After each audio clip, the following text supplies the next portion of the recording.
अस्सलाम वालेकुम नाजरीन, आप देख रहे हैं एसएस न्यूज़। मैं हूं अंजुम। आइए देखते हैं खबरनामा। చేసి చంపినటువంటి సంఘటనకు సంబంధించి ఆ ఫ్యామిలీని పలకరించేందుకు పరామర్శ చేసేందుకని చెప్పి ఇక్కడికి వచ్చినాను.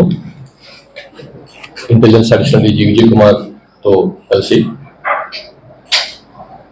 వారి ఫ్యామిలీకి వాళ్ళ ఉదయమే గౌరవ ముఖ్యమంత్రి రేవంత్ రెడ్డి గారు పోలీస్ కమమరేషన్ స్మారక పరేడ్లో వారికి అందజేసినటువంటి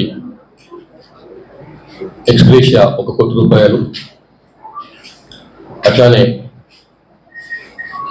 లాస్ట్ మంత్ సెప్టెంబర్ సంబంధించిన జీతం ఏదైతే వచ్చిందో ఆయనకు, అది ఆయన రిటైర్ అయ్యేంత వరకు అదే జీతాన్ని ప్రతి నెల వాళ్ళ కుటుంబానికి అందించేటువంటి నిర్ణయం.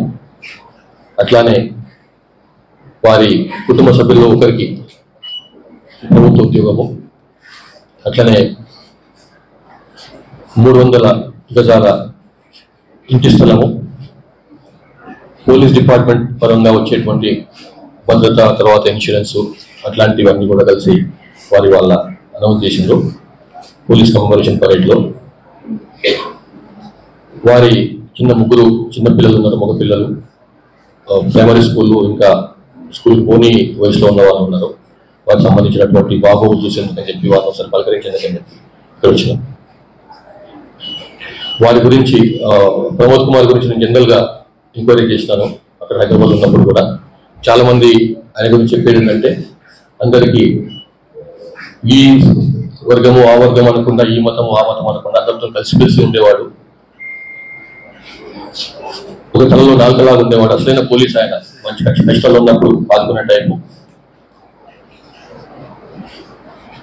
అట్లానే విధి నిర్వహణలో చాలా ఎంతమంది ఆడకుండా గట్టిగా చేసేవాడని చెప్పి నాకు తెలిసింది. అటువంటి మంచి మెరుగ వంటి పోలీసును కోల్పోయినందుకని చెప్పి పోలీస్ శాఖ చింతిస్తున్నది, వారి కుటుంబానికి సహానుభూతి అందజేస్తుంది.